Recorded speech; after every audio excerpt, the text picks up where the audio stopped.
welcome back to Susie on the Farm. I'm Susie if you're new here. In today's video, I have some fun pots and pitcher upcycles for y'all. But before we jump into the projects, I want to remind you of my Whatnot sale tonight at 6 p.m. Central Standard Time. I have dollar starts on all my auctions, and I just picked out a bunch of really great items from the store for y'all to bid on. And if it's your first time, if you haven't signed up for Whatnot, you will need to get the app to purchase any of the products that I am auctioning, and there's a link below in the description box for a $15 credit for your first purchases that you can use on my show tonight. I really hope to see y'all then, and let's get into these projects.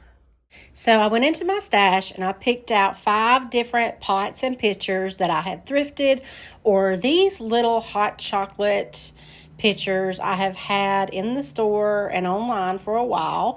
I thought they were super cute, but they have not sold, so I'm going to upcycle them in today's video. To begin with, I'm going to give them both on the outside, just the outside, 2 coats of faded burlap. This is DIY paint. It's a highly pigmented chalk paint, and I was able to get these shiny surfaces covered in just 2 coats. And then to seal them up, I took them outside and I gave them a good spray sealer, matte sealer, and then I let them dry overnight because I want them to be completely dried and sealed before I put a transfer on them. And y'all, I have 2 of these gorgeous transfers left from last year's Christmas release. IOD has not released their Christmas for this year yet. I think that's coming soon. But I had these 2 beautiful florals left over from last year's Christmas release that I'm going to put onto these little hot chocolate. They go perfect with the faded burlap, and I can go ahead and put these out now. And they go okay with fall, but they will be perfect leading up into Christmas.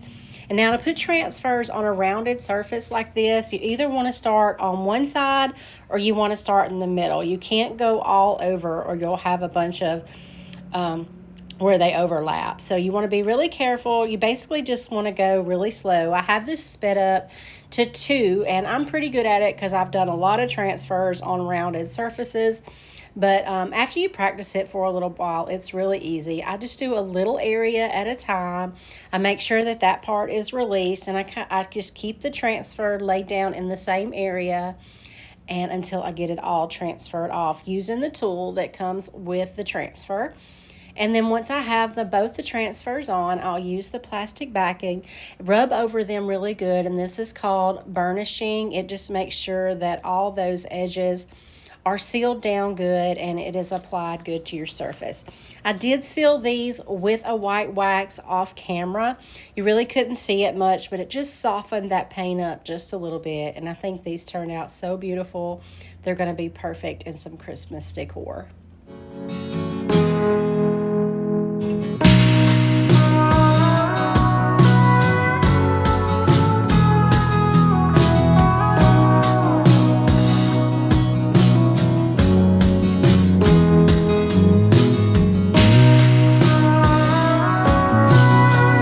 For project number 2, I loved the shape of this picture. I loved everything except for the grapes and the image on the front. So we're just going to cover that up. A lot of times you can find outdated pictures for really low prices at the thrift store. Don't let that hinder you from getting them. They can be upcycled to be whatever you want.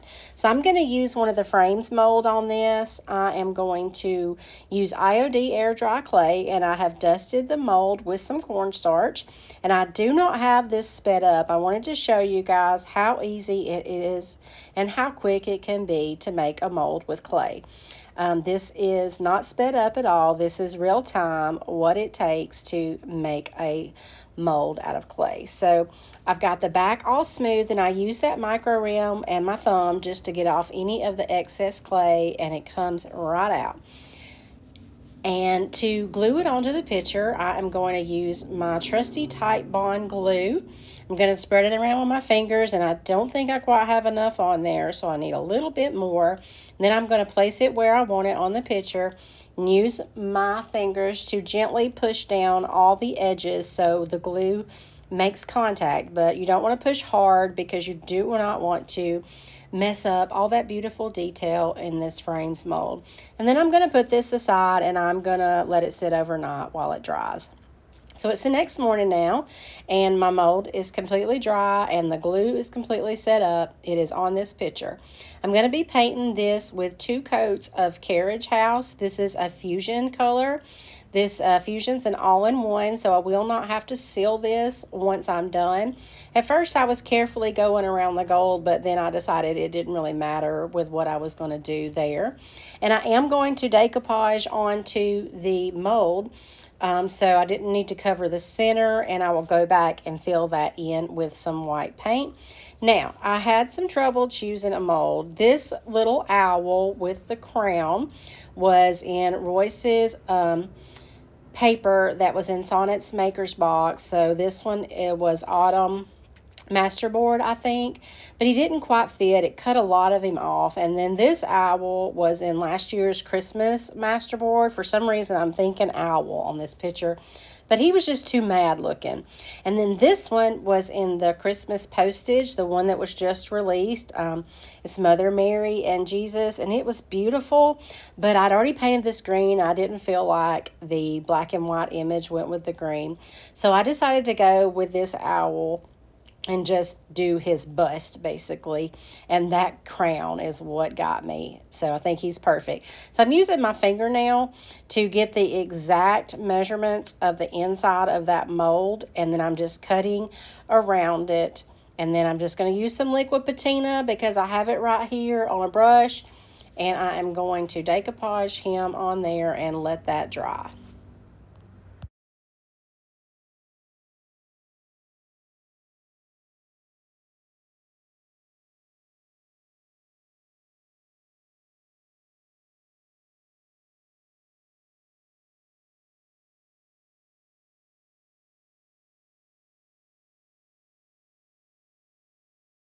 To finish this off, I'm going to use some of the antique gold rub and buff, and I'm going to put that gold back on the rim there. It's very simple to just put it on your finger and put it on there just right. And then I'm also going to go around the frame to highlight some of those details and bring out all the raised edges of the frame. Everything that I used on this is already sealed, so once I get this rub and buff on here and once it dries, this picture is done. And how stinking cute is this owl?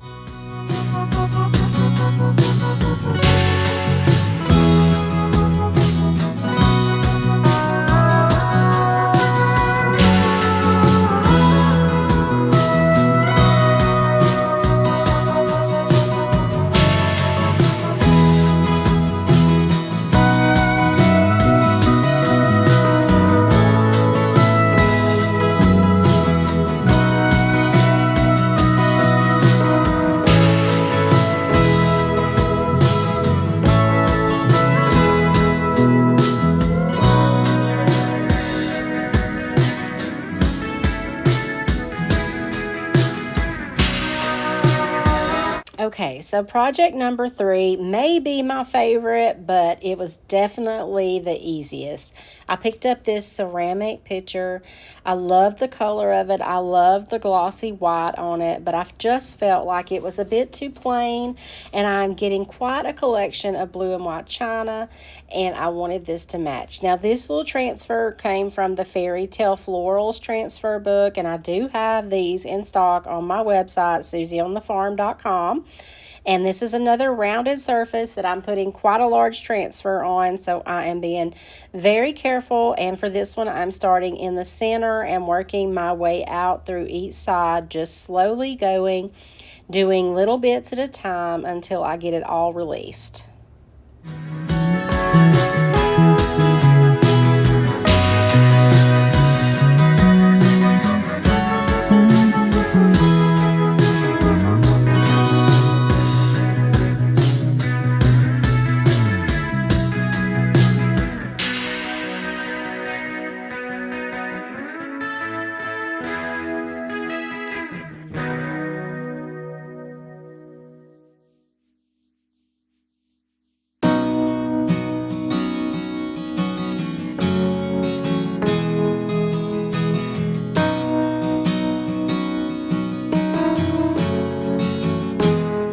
It came out so perfect. I love it. There was just a little hole in the top, which I'm sure there was a purpose for it, but I wanted to cover it up. So I took another couple of the little blue florals.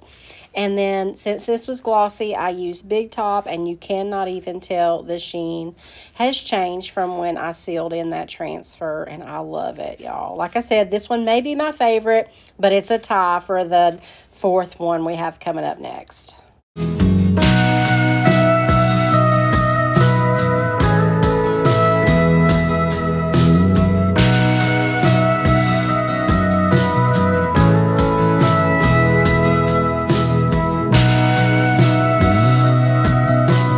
Our last project today, I knew that I wanted to paint this one white. So to begin with, I took it outside and I sprayed it with a matte or a white matte sealer just to give me a good base, so it was easy to cover this with the white paint. Once the spray had dried, I brought it in and I gave it one good coat of DIY White Swan. This is a clay-based paint, and we are going to be using a paint inlay on this one. I've used paint inlays a lot, but mostly I have used the Fusion. It's a little bit different when you're using a clay-based paint, so I'm hoping that I have a really good experience here. This is a rounded surface, and I thought it would be easier if I cut this paint inlay in half. This paint inlay came from the Melange set. I'm trying to go through a lot of my old stock and use bits and pieces that I haven't got to use yet, and this one fit perfectly, and I love the look of this one. Now, the way a paint inlay works is it embeds that image into your paint. So I'm going to put another good layer of the DIY White Swan. Then I'm going to wet my paint inlay, and then I'm going to lay it into the wet paint. I'm going to push it down to make sure that all of the image makes good contact with the wet paint, because that is what it's going to stick to. I should have probably cut this into another piece because I did have some trouble getting it laid down even, and I always get paint on my fingers when I'm pushing it down. But I did finally get it all pushed down, and then once you do that, you're going to want to spray it again, and that activates the paint on the back of that inlay and lets it dry into your paint. So I'm going to go ahead and do that, and then I'm going to do the same with the other piece, except for I am going to cut it in half to help me just a little bit. I did end up having quite a few wrinkles because I'm not too practiced in putting these paint inlays on curved surfaces like this, which, just like anything, I will get better. So I lined it up the best that I could, pushed it into the wet paint, and then wet it again to activate the paint on the back. And then I let it dry. I did use a heat gun to speed up the drying process, and you can tell when your paint inlays are dry because they'll turn back that really light color. Pretty sure I do have some of these paint inlays available on my website, and this one is a great one to start out with. It's called Melange, and it has all kinds of smaller images, so you're not messing up a huge image if you mess up, and you have plenty more to play with and practice with. So once this had dried, all you need to do is re-wet your inlay. Let it sit for just a minute. I take a paper towel and wipe off any of the excess, and then you'll want to get a corner and pull your paint inlay off. And like I said, this one turned out pretty good. I had a pretty good image, but I did have quite a few wrinkles, and that's what gave it the texture, and I actually ended up loving the texture, and I'm going to add some more to that with my paintbrush once this has dried. There's a little bit that didn't transfer there, but that again just adds to the aged element of this picture.